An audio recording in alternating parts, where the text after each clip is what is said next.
IUS Canal Multimedia presenta Hablemos de Derecho Procesal Penal con Carlos Cuenca Dardón.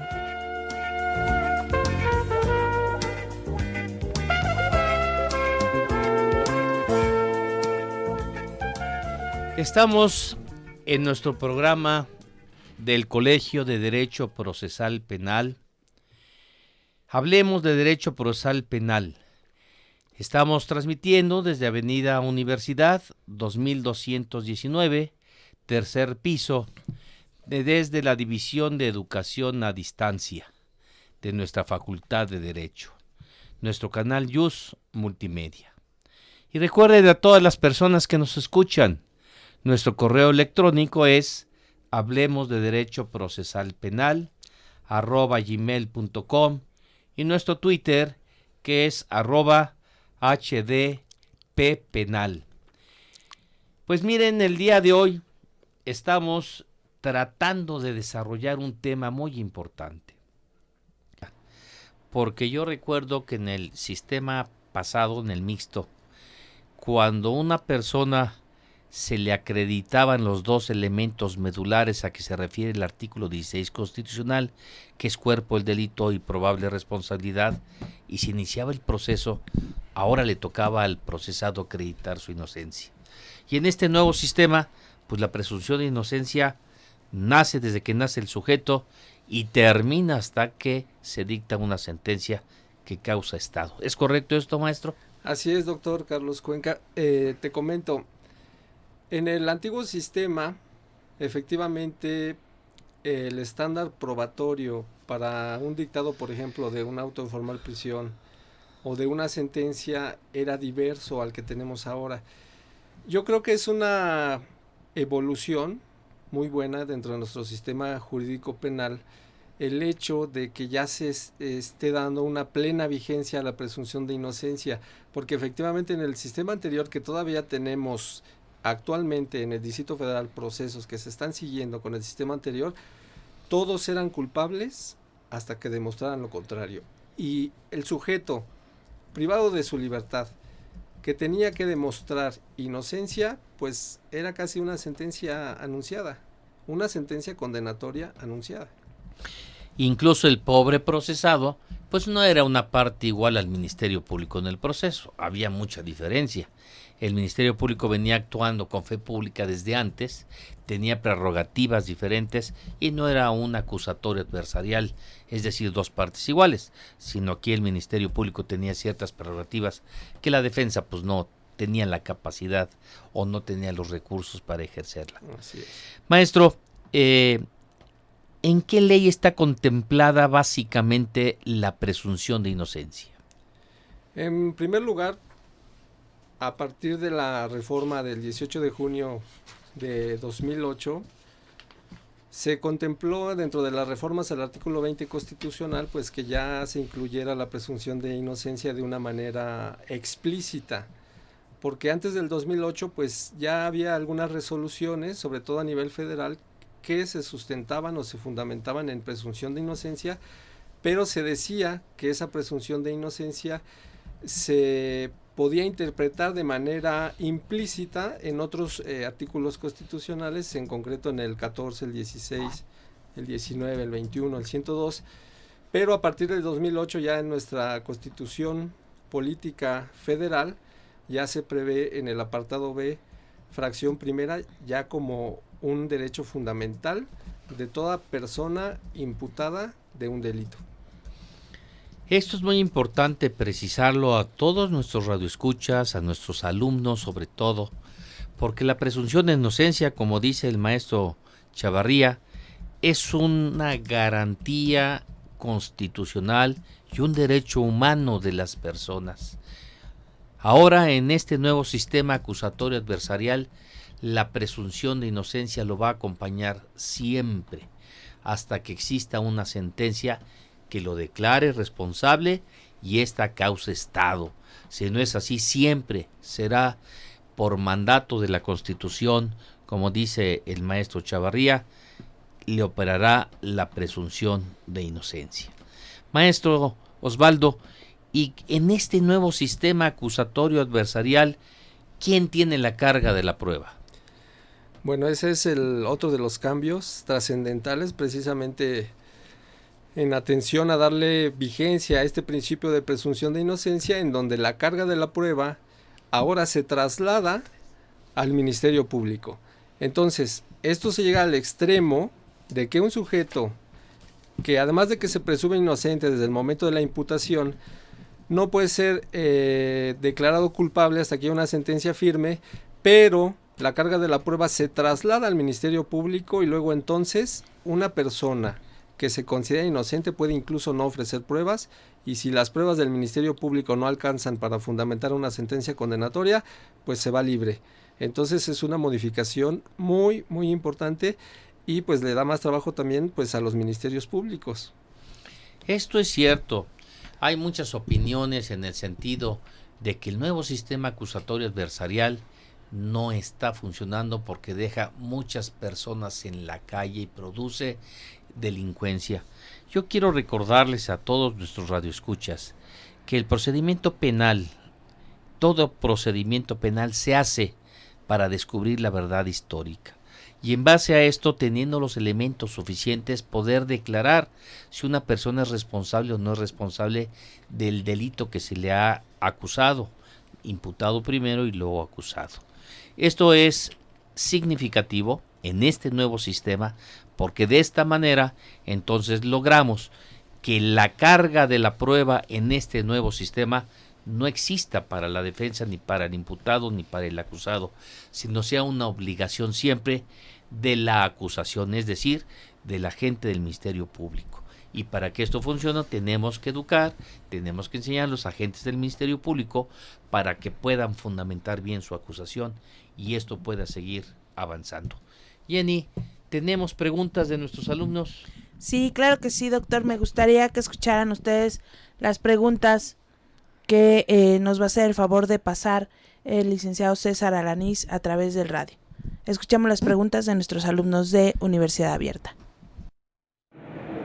Sí, mi nombre es Manuel Romero, soy alumno del 10º semestre del curso superior penal del sistema abierto de la Facultad de Derecho. Mi pregunta respecto de la presunción de inocencia es que si al aplicar una medida cautelar no se está violando este principio, es decir, si se me aplica la prisión preventiva como medida cautelar, esta medida es violatoria o no del principio de presunción de inocencia. Muchas gracias. Mi nombre es Jonathan Valadez, estudiante de 10º semestre de la Facultad de Derecho en SUA, y mi pregunta es la siguiente: ¿a qué se debe el cambio de la carga de la prueba que actualmente en el sistema acusatorio adversarial recae sobre el Ministerio Público con respecto a la presunción de inocencia del imputado, y anteriormente en el sistema mixto recaía esta carga de la prueba en el imputado? Jenny, ¿tenemos preguntas de nuestros alumnos, de nuestro radio escucha? Claro que sí, doctor. En el correo está Isabel Cruz G, que nos dice: mi nombre es Mónica Cruz, y pregunta: ¿la presunción de inocencia en relación con las medidas cautelares puede verse comprometida en el caso de, por ejemplo, la inmovilización de cuentas personales en el delito de fraude? Saludos, excelente programa, y ojalá pudiera haber repetición en un podcast. Los podcasts ya los estamos subiendo a la página de Facebook. ¿Qué opina don Osvaldo? Mónica, efectivamente hay una controversia en relación a la prisión preventiva y en relación al principio de presunción de inocencia. El problema es, en primer lugar, que el sistema anterior preveía como regla la prisión preventiva, o sea, todos primero prisión y ya después investigaban. Entonces, la cuestión ahora es que se trata de que esa prisión preventiva se utilice con mucho menos frecuencia, es decir, ya hay un catálogo dentro del párrafo segundo del artículo 19 constitucional que prevé para qué delitos se va a considerar la prisión preventiva oficiosamente. Estoy hablando de delitos de alto impacto, por supuesto el homicidio, el secuestro, Estoy hablando del homicidio doloso, el secuestro, delitos contra la salud, trata de personas, delincuencia organizada, entre otros. Y si hay un delito que no está dentro de ese catálogo, el juez puede, a sugerencia de la defensa, puede imponer otra medida cautelar que no sea restrictiva de libertad, como es la prisión preventiva.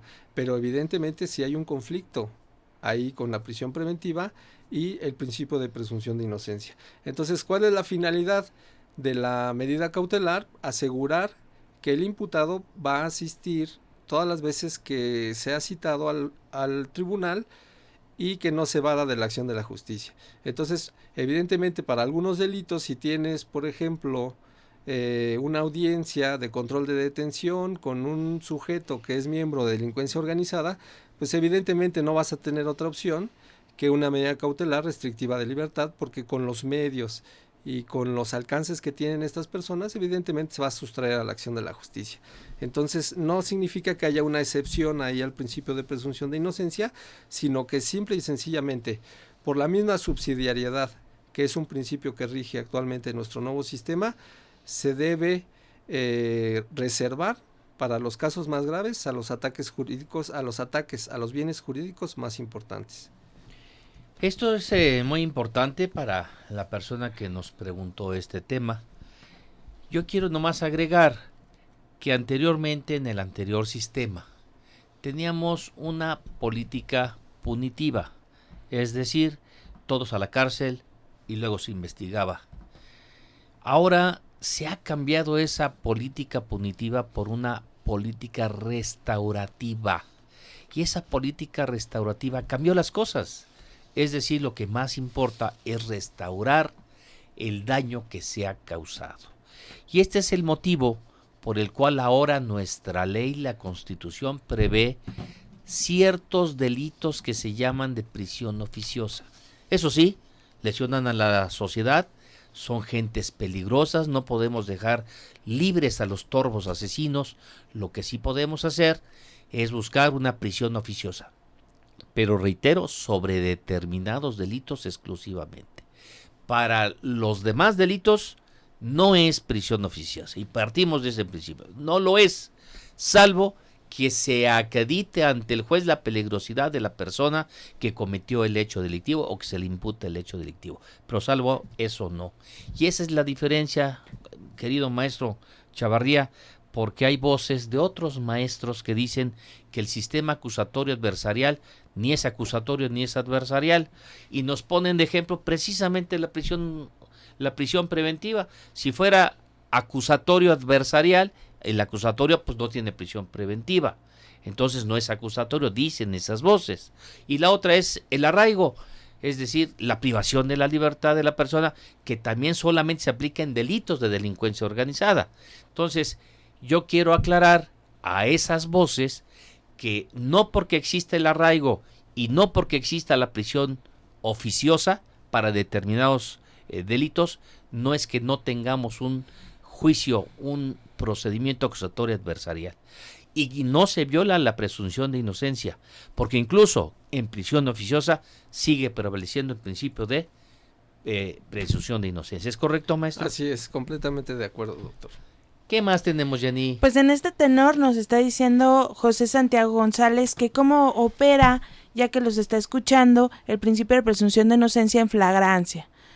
¿Cómo operaría este principio cuando es alguien detenido?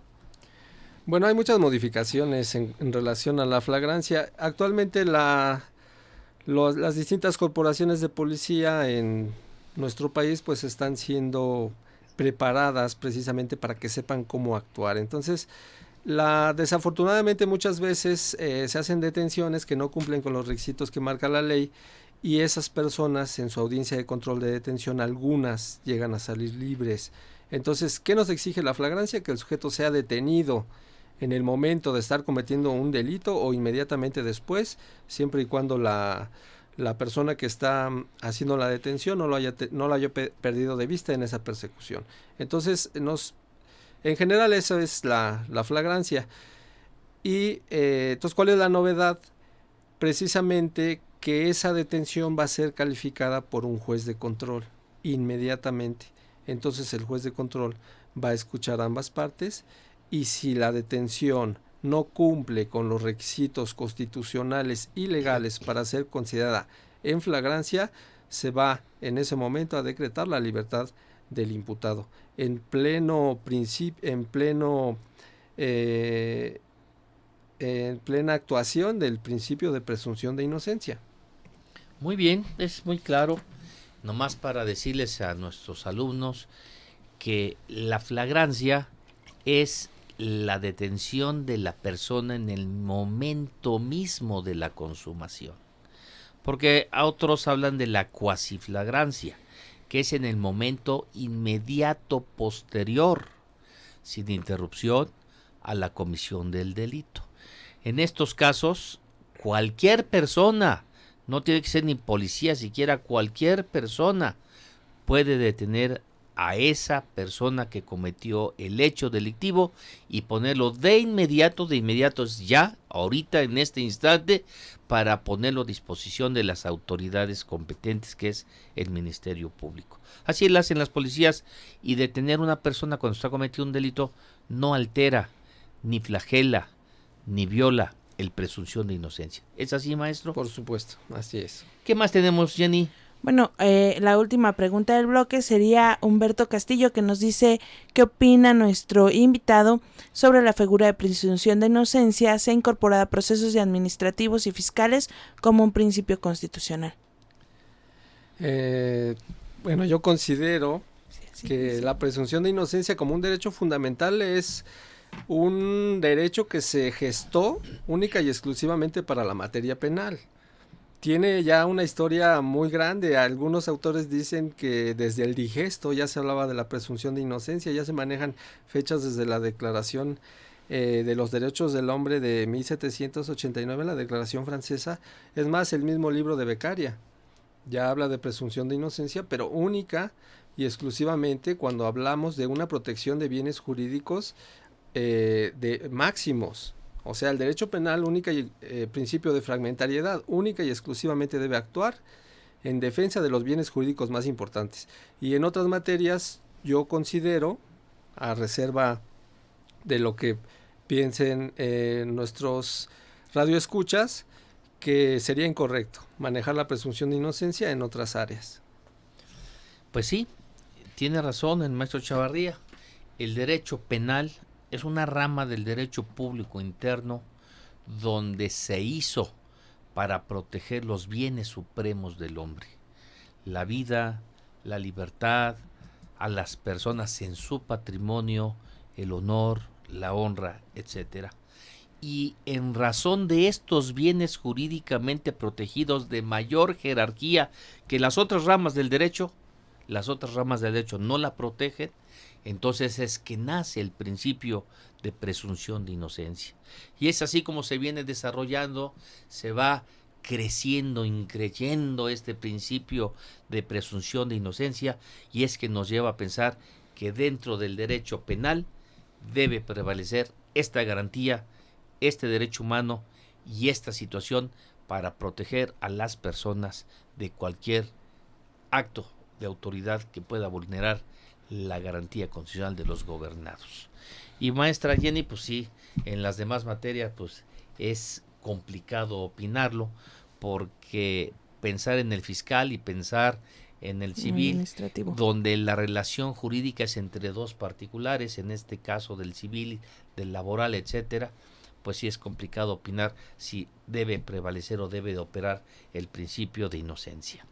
¿Usted qué opina, maestra Jenny, de esta pregunta? Bueno, se ha hablado mucho sobre el principio de presunción de inocencia en materia administrativa, sobre todo por las fotomultas que habíamos ya señalado. Hemos visto que se han otorgado diversos amparos porque también no podemos tener la certeza de que efectivamente haya sido el conductor, el dueño del vehículo, quien haya violentado la materia administrativa en cuanto a la límite de velocidad, que en mi particular punto de vista siempre soy yo, pero todos los demás, pues no podemos tener esa parte, ¿no? Entonces tendríamos que tener la presunción de inocencia de que efectivamente ese conductor no fue quien lo violentó. Y creo que a lo mejor podríamos, si lo vemos desde ese punto, que es el punto que están viendo las personas que lo están tratando en materia administrativa, pues a lo mejor podría existir una luz ahí de aplicar la presunción de inocencia, y me parece que hay una jurisprudencia en ese sentido, ¿eh? Y sobre todo que no hay una garantía de legalidad. Es decir, porque es una máquina que dice que cometiste una infracción y esa máquina dice que tú fuiste. Y no hay ni garantía constitucional de legalidad porque no nos dan ni derecho a opinar sobre este tema y para eso tendría que operar. Yo creo que es el fundamento del amparo, esa violación de legalidad de escuchar a las personas en defensa. Pues va rápido el tiempo, estamos aquí recordándole a ustedes nuestras redes sociales que son Twitter, @HDPpenal, nuestro Facebook que es el Colegio de Profesores de Derecho Procesal Penal y nuestro correo electrónico hablemosdederechoprocesalpenal@gmail.com. Vamos a hacer un corte y regresamos con ustedes de inmediato. Continuamos con Hablemos de Derecho Procesal Penal con Carlos Cuenca Dardón.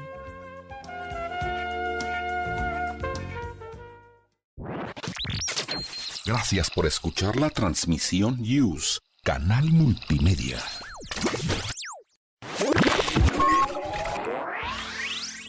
Soy Raúl Contreras Bustamante, director de la Facultad de Derecho. No te despegues, estás escuchando Use Canal Multimedia. Conversar, escuchar, transformar. En la calle el acoso. Si unos y otras nos pusiéramos en el lugar de la otra persona, seguramente podríamos acompañarnos y cuidarnos más solidaria y más lúdicamente, ¿no? Aquí estamos otra vez. Aquí estamos para seguir hablando sobre las temáticas de género. Es necesario, es urgente, es indispensable para todas y todos. Dicen por ahí que la gente privilegiada jamás se da cuenta de las injusticias. Un grupo nace sin poder y el otro grupo nace con poder y eso determina todas las relaciones sociales que vas a hacer en tu vida. Las mujeres mayores creo que enfrentan muchos más problemas. Tejiendo Género, tercera temporada. Escúchanos a las 13:30 horas por el 96.1 de FM. 15 minutos diarios de lunes a viernes. Invitan el Instituto Nacional de las Mujeres, el Programa Universitario de Estudios de Género y Radio UNAM. Porque solo a través de la equidad podremos construir una sociedad más justa.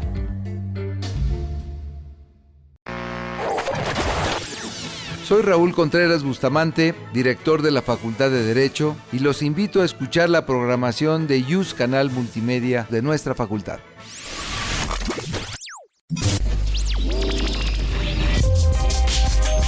Esta estación es afiliada a la Red de Radios Universitarias de México.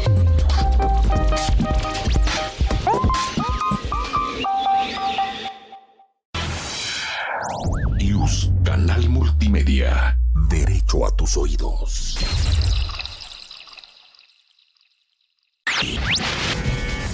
Continuamos con Hablemos de Derecho Procesal Penal con Carlos Cuenca Dardón.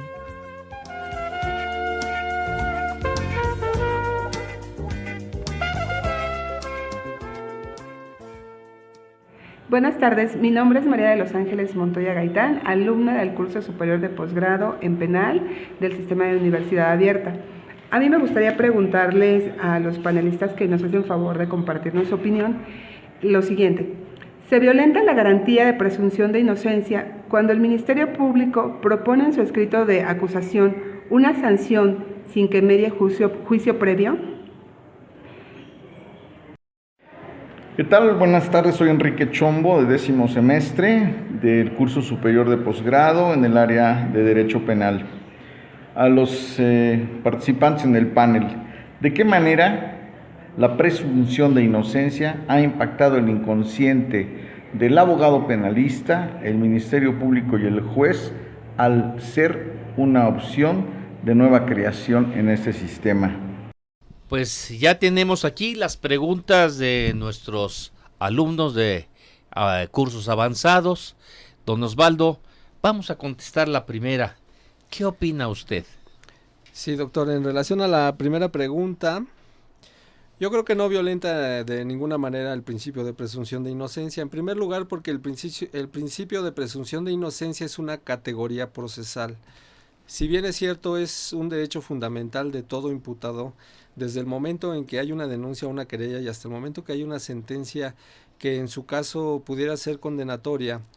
La clasificación legal que propone el Ministerio Público es otra cosa, porque se va en relación a los elementos típicos del delito. Entonces, si el Ministerio Público está en algún momento proponiéndole al juez que los hechos que se le imputan al sujeto que está ahí en el privado de su libertad probablemente son constitutivos de delito, tiene que saber precisamente, para que pueda ejercer ese derecho de defensa, exactamente de qué delito se le acusa, quién lo acusa, cuál es la categoría, en qué delito, en qué tipo penal está previsto y en concreto cuál es la sanción que el Código Penal tiene prevista para ese delito. Entonces, yo creo que en ese supuesto pues no se violenta de ninguna manera esa presunción de inocencia. Me voy a la segunda pregunta. ¿Qué tanto ha impactado? Pues bastante, sobre todo en los ministerios públicos, porque no estaban acostumbrados a que ahora ellos tienen la carga de la prueba. ¿Qué sucedía en el sistema anterior?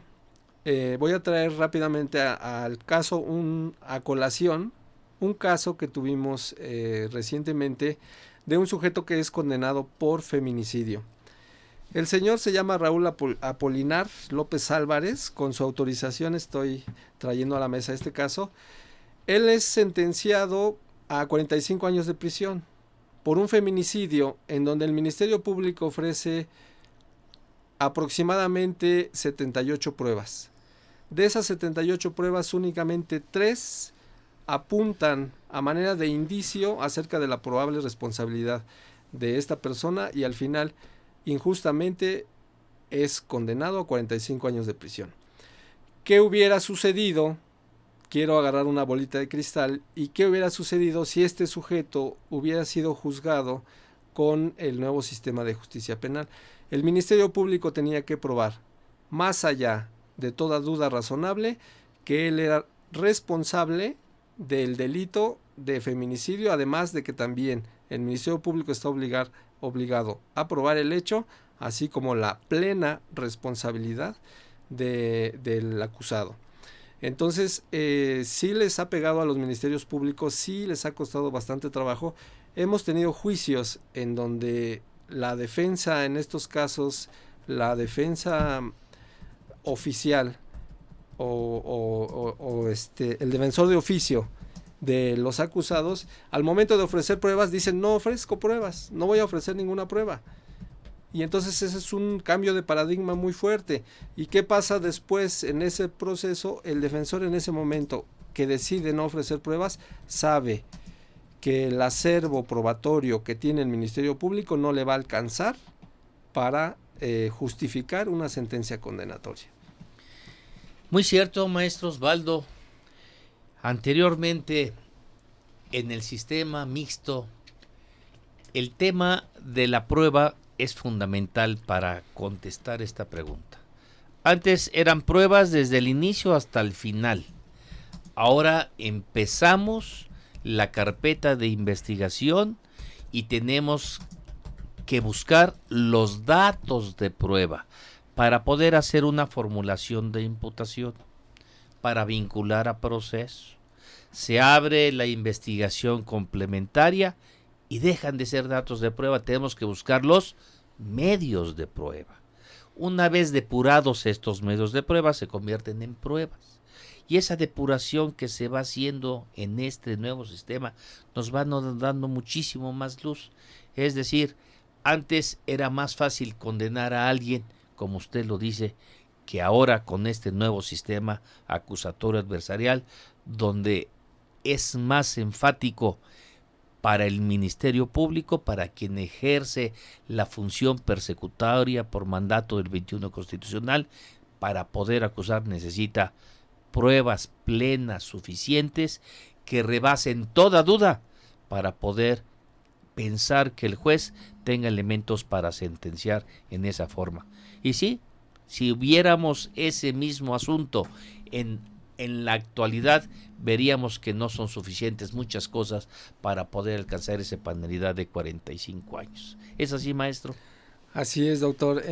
Incluso en el sistema anterior, que vuelvo a repetir, todavía en este momento tenemos varios procesos que se están llevando al cabo conforme a ese sistema. El auto de formal prisión prefiguraba la sentencia. Un abogado con suficiente experiencia leía el auto de formal prisión y ya sabía, antes de que se desahogara ninguna prueba, ya sabía con un alto grado de certeza cuál iba a ser la sentencia de ese sujeto. Nada más bastaba con ver el estudio de personalidad, si era reincidente, si había algunos antecedentes, si no lo sabía era primodelincuente, y los jueces en primera instancia se iban por el término medio aritmético. ¿Qué sucede actualmente?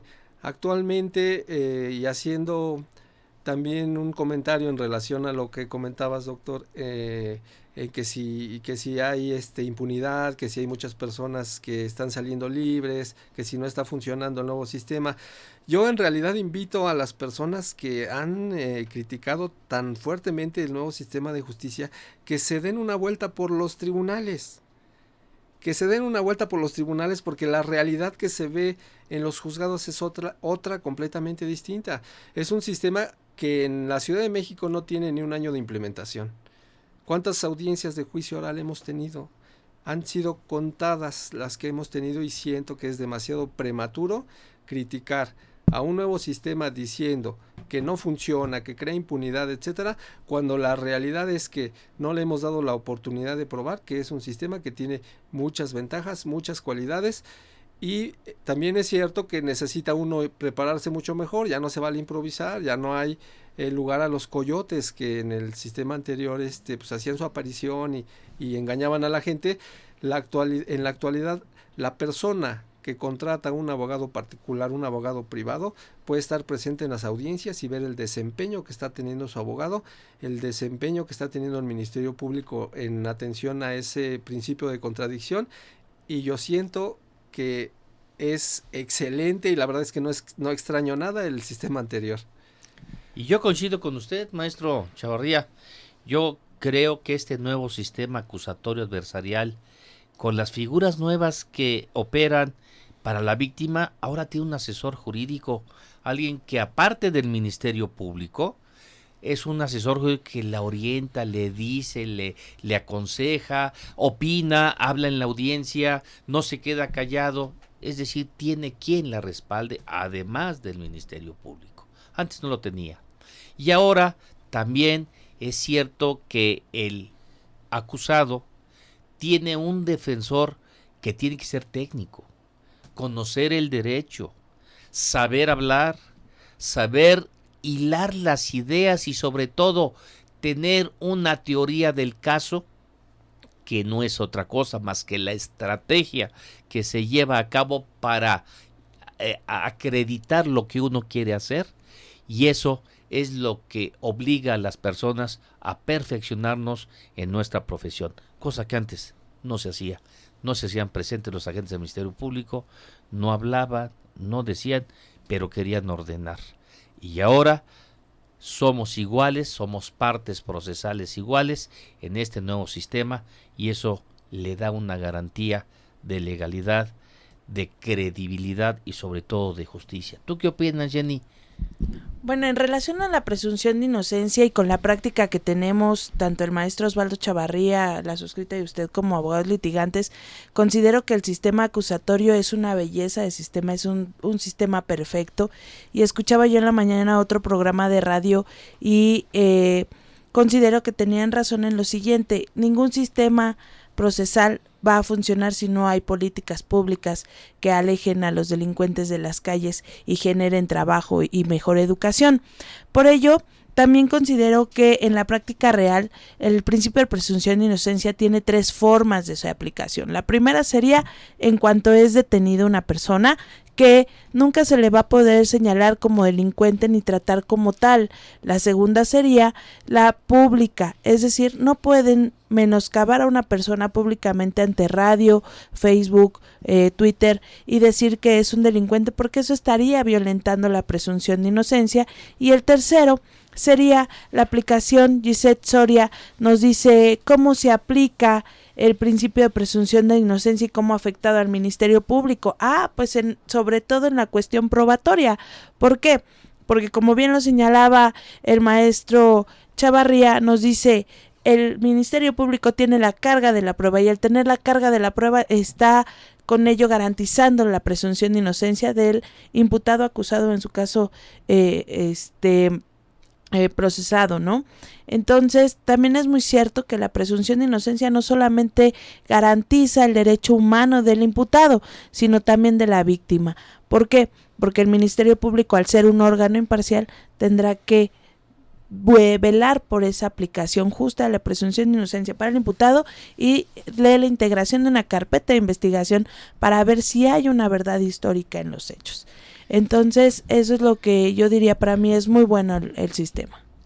Muy bien, pues es muy cierto, Jenny, estas aseveraciones que haces en relación al nuevo sistema acusatorio adversarial.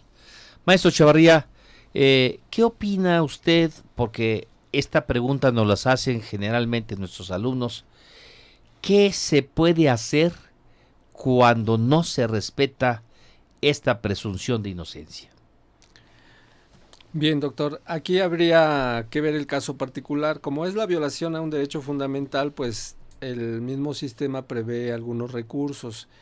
Puede ser, si es una cuestión de legalidad, pues tenemos el recurso de apelación. Si es una cuestión de constitucionalidad, pues tenemos el juicio de amparo. Ahí tenemos, por ejemplo, el caso de la sentencia de la francesa Florence Cassés. Es una cuestión que al final resuelve la Corte y en relación a una violación a un derecho fundamental que es la presunción de inocencia, pero al final deriva en una cuestión también de valoración de la prueba, en una cuestión de violación de normas del procedimiento que al final hacen eco, tienen trascendencia en el fallo por la violación al derecho fundamental. Entonces, por ahí es mi opinión, doctor. Sí, la verdad es que la no legalidad o no aceptación o no querer reconocer la presunción de inocencia es una violación de una garantía constitucional a un derecho humano, y esto daría origen, como dice el maestro Chavarría, si no me aceptan una prueba, si no me dejan presentar un testigo, si no me permiten manifestar o hacer tales cosas, pues lo que puedo hacer es apelar. Incluso puedo irme directamente al amparo indirecto sin pasar por la apelación, dependiendo, porque finalmente la presunción de inocencia es una garantía o la garantía más importante dentro de este nuevo sistema de procedimiento penal acusatorio adversarial. ¿Tenemos otra pregunta, Jenny? Sí, doctor, para nuestro panelista que dice que nos dice Jonathan Valadez que ha sido maravilloso el programa, y me dice, ¿qué tanto influye la Vox Populi en los jueces para modificar la presunción de inocencia?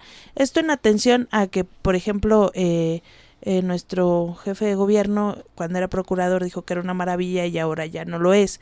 Entonces, ¿qué tanto influye esa Vox Populi, como lo mencionabas hace un rato? Bueno, en nuestros tiempos que estamos viviendo, donde ya la cuestión tecnológica está tan avanzada, donde las redes sociales son ya tan trascendentes, pues la realidad es que muchas veces se juzga por la opinión pública y se declaran culpables, cuando todavía a lo mejor no inicia ni el proceso judicial. Entonces, evidentemente sí influye la opinión de los medios en las cuestiones judiciales, y hay estadísticas incluso en Europa. El mismo maestro Giovanni Sartori hace cuenta de ello en algunos libros, y evidentemente sí. Entonces se tiene que cuidar, porque por otro lado pues tenemos el derecho de los medios de informar. No podemos ocultar una realidad, pero cuando esa realidad se cambia, cuando se presentan como culpables a personas que apenas están siendo imputadas, pues es cuando sí puede haber un conflicto entre la cuestión jurídica y la cuestión que es la opinión pública. Pero finalmente aquí la violación grave a la presunción de inocencia no debe venir de los medios, sino viene del mismo aparato estatal. concretamente de las corporaciones policíacas. Cuando una corporación policíaca difunde imágenes y hace parecer como culpables a personas que todavía no han sido sometidas a un juicio, pues eso sí puede trascender en el fallo. Claro, no estoy diciendo que en todos los casos. Yo, por ejemplo, en mis redes sociales estoy suscrito a muchas páginas relacionadas con la materia penal, y pues muchas veces se hace presentación de sujetos que supuestamente son detenidos en flagrancia, y a lo mejor eso no trasciende en su fallo, y si en su juicio se velaron todos los derechos y todas las garantías, y el hecho de que esa foto haya sido publicada y haya circulado por redes sociales, pues no significa que necesariamente haya una trascendencia en el fallo, pero hay casos muy relevantes en donde sí tenemos ya la prueba fehaciente. Les comentaba yo el caso de la francesa Flores Cassés, en donde los medios definitivamente intervienen, y al final eso se ve reflejado en el fallo. Tenemos otra pregunta, Jenny. Pues más que pregunta, nos dice Verónica Villegas, que dice: felicitaciones al programa y un saludo a mi profesor Osvaldo Chavarría. De igual forma, nos está diciendo Karen Peralta: ¿qué pasa cuando se invierte la carga de la prueba y le toca al imputado demostrar su inocencia? Bueno, la regla general es que no existe como tal la obligación del imputado o del acusado de demostrar su inocencia. No obstante, hay aquí dos vertientes. La primera es que en ningún momento está obligado a probar nada. El Ministerio Público tiene que probar culpabilidad, pero hay otra vertiente en donde si un sujeto, por ejemplo, alega una causa de licitud o justificación, estamos hablando que dentro de la teoría del delito, para eliminar la antijuridicidad puede existir una legítima defensa, un estado de necesidad, un ejercicio de un derecho. Hay una parte de la doctrina que se inclina que si el sujeto está alegando en su defensa una causa de licitud o justificación, tendrá que probar que si privó de la vida lo hizo amparado por esa causa de justificación. Pero vuelvo a repetir, es una parte de la doctrina. La mayor parte de la doctrina que impera en este sistema pues se aboca más bien a la opinión de que no tiene absolutamente ninguna obligación de probar inocencia, y la carga de la prueba, conforme al 130 del Código Nacional, es única y exclusivamente del Ministerio Público. El otro día vi en unas redes sociales una opinión de un profesor que decía: los penalistas en las salas orales se dedican a hablar de la teoría del delito, y los constitucionalistas solamente hablan de violación a los derechos humanos. Y le contesté en su misma aseveración por redes sociales: ¿y los procesalistas qué hacemos entonces? Yo creo que para estas personas, en una opinión así, deberían ir a los juzgados, deberían estar inmersos en las cosas, cómo se hacen, cómo se llevan. A mí luego me da mucha preocupación que en quien opina sobre esto, sean legisladores, sean abogados, sea quien sea, no ha estado dentro de un juzgado ni ha sacado un borracho de la cárcel. Y eso es muy preocupante, porque opinar en relación a un sistema que está en operación, que tuvimos que esperar 8 años para ponerlo en práctica, donde se han modificado los juzgados, las plantas físicas, se ha capacitado, se ha hecho, que no ha sido suficiente, estoy de acuerdo, pero estamos en el camino. ¿O no es así, maestro Chavarría? Así es, completamente de acuerdo. Y pues las cuestiones de teoría del delito y las cuestiones constitucionales y las cuestiones procesales, por supuesto, todas en su conjunto en determinado momento son importantes. Si hay, por ejemplo, un defensor que decide desistirse de una prueba, evidentemente el juez que está llevando ese juicio tendrá que pedirle su opinión al acusado, al imputado, y si en ese momento al juez se le pasa pedirle la opinión en relación a ese desistimiento de pruebas, pues entonces ya va a haber una violación que posteriormente se puede hacer valer. Entonces ese comentario que dices, doctor, se me hace pues muy imprudente, la verdad. Pues yo quiero agradecer, el tiempo se va muy rápido, a nuestro invitado del día de hoy, al maestro Osvaldo Chavarría, que nos haya acompañado en este programa muy interesante con el tema la presunción de inocencia. Gracias, Jenny, por estar aquí con nosotros como cada miércoles y coordinando por parte del colegio estas actividades. Un placer, y Luis. quiero agradecer también al productor del canal Yus Multimedia, a don César Alanís, las facilidades y el apoyo que nos da para realizar estos programas. Pues muchas gracias, nos despedimos por esta tarde de ustedes con el compromiso de recibir sus llamadas, de que hagan sus preguntas, de que estemos en contacto, pero sobre todo que hablemos de derecho procesal penal. Muchas gracias. Esto fue una producción de Yus Canal Multimedia Radio.